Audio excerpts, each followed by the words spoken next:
What if the one food sitting quietly in your refrigerator right now, a food that costs less than $1, a food that has been part of human breakfast for thousands of years, is either helping you manage your blood sugar or slowly making things worse? And here's the surprising part. It's not really about whether you eat eggs or not. It's about the very specific decisions you make around them. Small decisions, easy to ignore. But really, they matter more than most people with diabetes ever realize. Because those tiny choices, they can be the difference between waking up with a fasting blood sugar of 165 or 130 day after day. I want to walk you through this clearly. No myths, no outdated fears, just what actually works in real life, and more importantly, what I've seen work in real people. But stay with me, because later, there's one concept about timing. Something tied directly to your body's natural morning hormone cycle. And honestly, almost nobody talks about it. Once you understand it, your entire approach to breakfast may change. Now let's start at the beginning, because most confusion around eggs and diabetes comes from one major misunderstanding about how the diabetic body actually functions. The truth is simple, but often overlooked. When you have type 2 diabetes, your body's first problem is not always a lack of insulin. In fact, many people produce a normal amount, sometimes even more than normal. But here's the issue. Your cells, in your muscles, your liver, your fat tissue, they stop responding properly. They become resistant.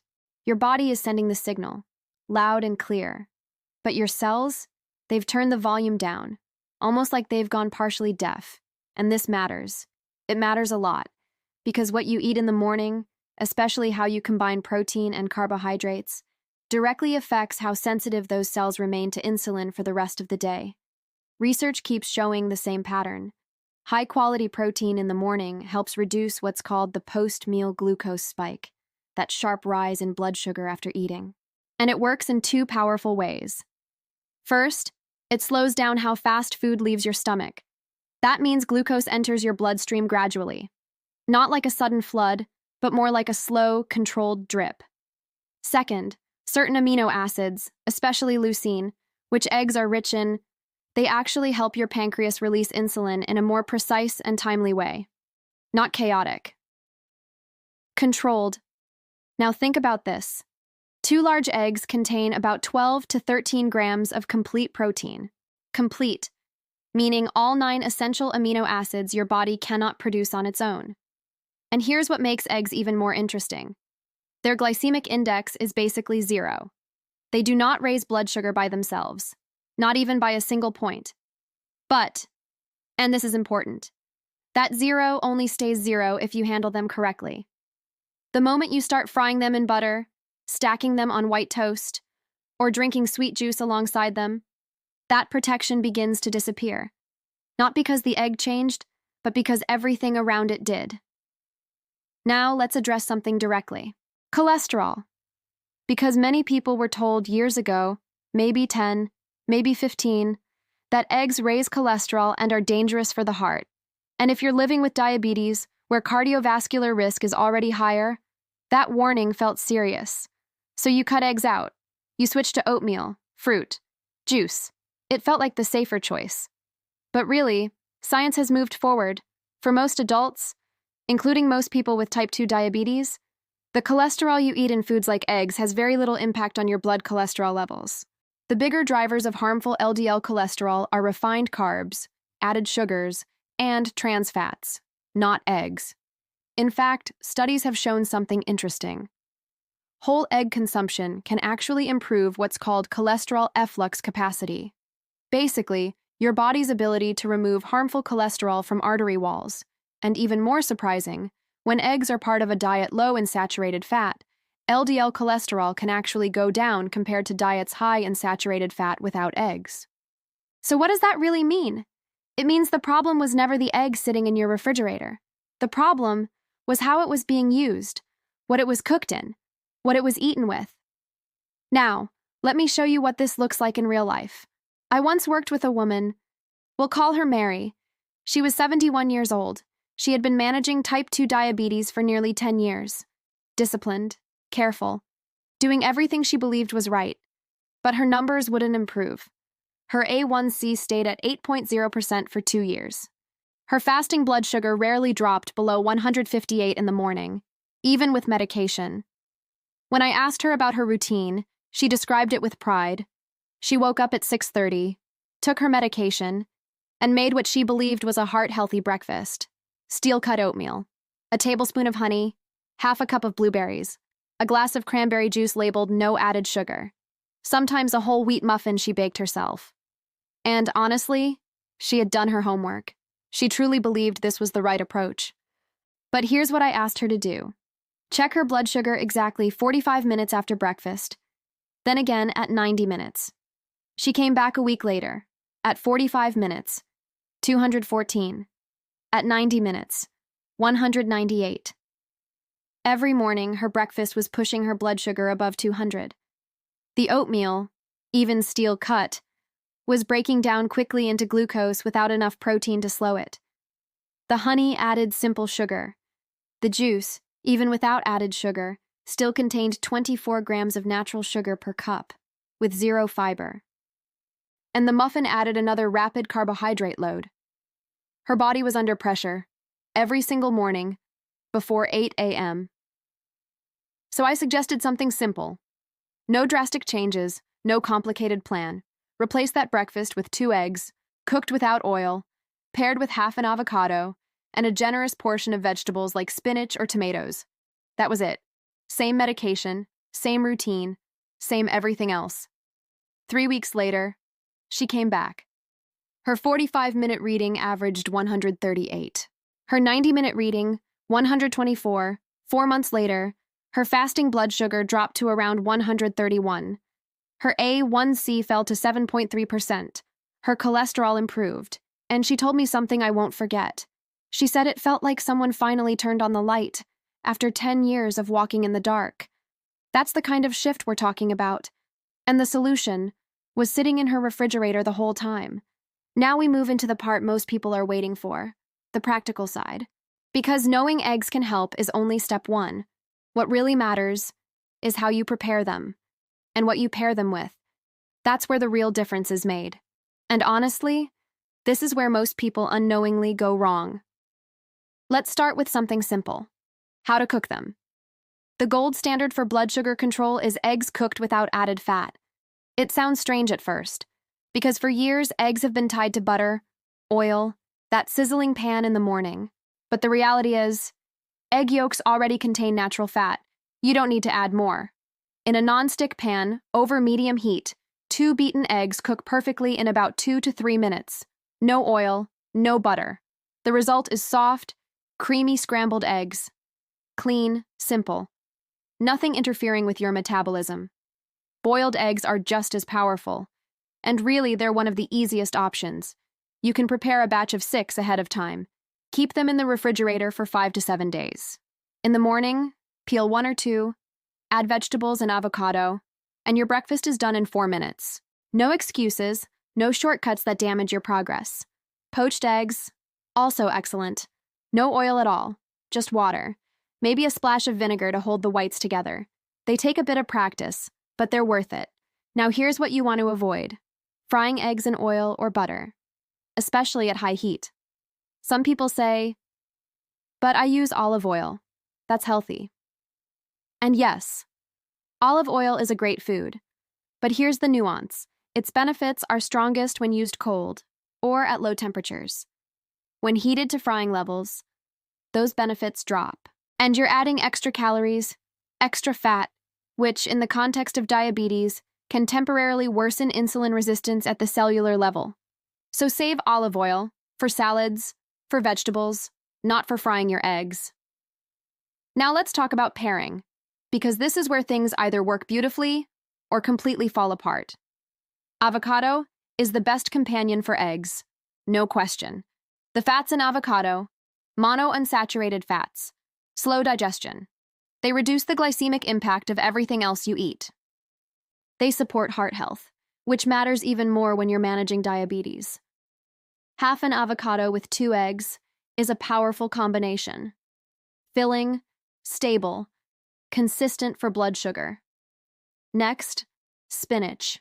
And this is important. spinach is one of the richest sources of magnesium. And studies show people with type 2 diabetes often have lower magnesium levels, and low magnesium is directly linked to poor insulin sensitivity. So when you add spinach to a protein-rich meal like eggs, you're not just adding volume, you're actively improving how your body responds to insulin. Tomatoes, bell peppers, onions, mushrooms, all excellent choices. Low in carbohydrates, high in fiber.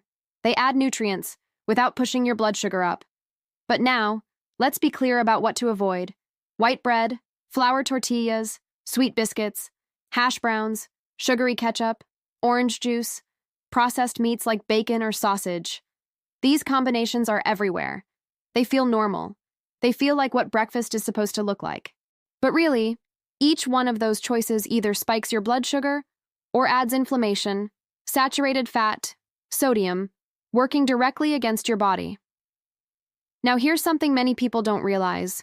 Even if you choose whole grain bread, timing matters. If you eat it first, before protein, your blood sugar rises faster. If you eat it after eggs and vegetables, the impact is smaller, slower, more controlled. Small detail, big difference. Now let's move into something even more important. Something rarely discussed, but incredibly powerful. Timing. There's a phenomenon called the dawn phenomenon. And if you've ever checked your blood sugar in the morning and wondered why it's higher, even before eating, this is why. In the early hours, just before you wake up, your body releases hormones: cortisol, glucagon, growth hormone. These hormones prepare your body to wake up, to function. But they also trigger your liver to release stored glucose into your bloodstream. So your blood sugar rises before you even take a bite of food. For someone without diabetes, the body adjusts. It releases insulin, balances things quietly. But with type 2 diabetes, that system doesn't respond as efficiently. So those morning numbers climb higher. Now here's where eggs come in. What you eat for breakfast either makes the situation worse or stabilizes it. A high carbohydrate breakfast adds more glucose on top of what your liver already released. It stacks the problem. But a high protein breakfast, especially eggs, does something different. It feeds your muscles without causing a large spike in insulin. It calms the system. It reduces that chain reaction triggered by cortisol. So here's the key. Eat your eggs within 30 to 60 minutes after waking up. Don't wait too long. Don't skip breakfast and let that hormone cycle run unchecked. Give your body protein early, and your blood sugar curve throughout the day becomes noticeably flatter. This one shift, simple as it sounds, can change your numbers in a measurable way. Now I want to show you how this works in another real situation. A man. We'll call him Robert, 66 years old, a retired school principal. He came in frustrated with what he called stubborn morning numbers. His fasting blood sugar stayed between 145 and 165, even though his daytime control was decent. And here's the interesting part. He was already eating eggs for breakfast. So where was the issue? Dinner. Every night, heavy carbohydrates, rice, pasta, bread, and around 9 p.m., a small bowl of cereal before bed. It seemed harmless, but really, it was setting up the problem.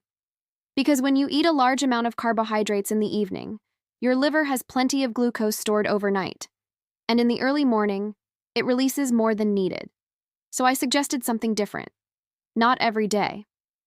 Just 3 nights a week, replace that evening meal with a simple omelet, 2 eggs, loaded with vegetables like spinach, peppers, mushrooms, and a small green salad with olive oil and vinegar.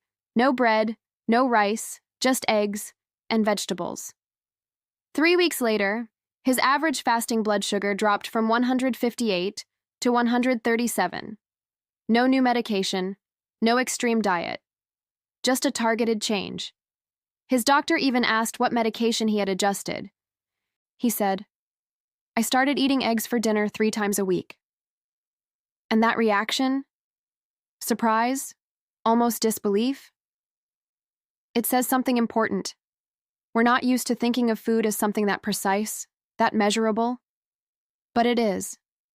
And when you use it correctly, it works. Now, before you walk away thinking this is complicated, Let's make it simple.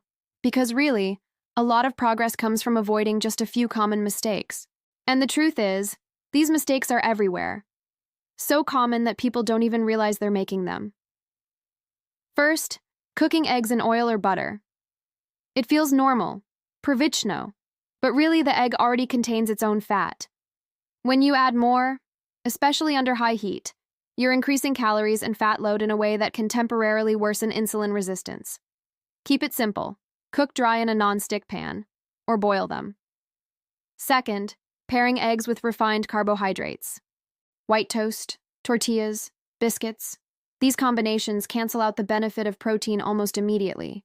If you absolutely want bread, choose a dense whole grain slice with visible seeds and eat it after the eggs, not before. That small change matters more than it seems. Third, drinking juice with breakfast.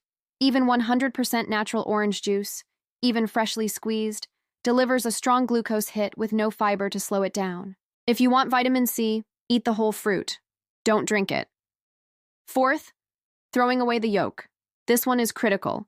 The yolk contains choline, important for liver health, vitamin D, which supports insulin sensitivity, lutein and zeaxanthin, protecting your eyes, and B vitamins, essential for nerve function, especially for people with diabetes. These nutrients are not optional. Eat the whole egg. Fifth, eating eggs too late in the morning. Remember the dawn phenomenon. If you wait too long, that cortisol-driven glucose release continues unchecked. Getting protein into your system within 30 to 60 minutes after waking helps calm that entire process. Now let's bring everything together into one simple plan you can actually use. Starting tomorrow, you wake up. Within 30 to 60 minutes, you prepare 2 eggs, scrambled without oil, or hard-boiled from the batch you made the night before. You pair them with half an avocado and a generous portion of non-starchy vegetables. Spinach, tomatoes, peppers, mushrooms. You drink water, or unsweetened herbal tea. You eat the eggs and vegetables first, slowly. Let your body respond. If you still want a small piece of whole grain bread, eat it last. That's it. Nothing complicated, nothing expensive, nothing that requires a special store or a complicated recipe. If you need a mid-morning snack, keep it simple. 1 hard-boiled egg with a small handful of walnuts or almonds. Stable energy. No crash, no spike. Now I want to come back to something that matters more than numbers. At her 6-month follow-up, Mary told me something I haven't forgotten. She said, "For the first time in years, I'm not afraid of my breakfast." Think about that. For years, she was doing everything she believed was right. And still, every morning, she expected her blood sugar to be high. That feeling, that quiet frustration, it wears people down.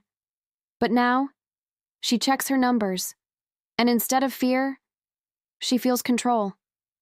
Not because of the food itself, because she finally has the right information.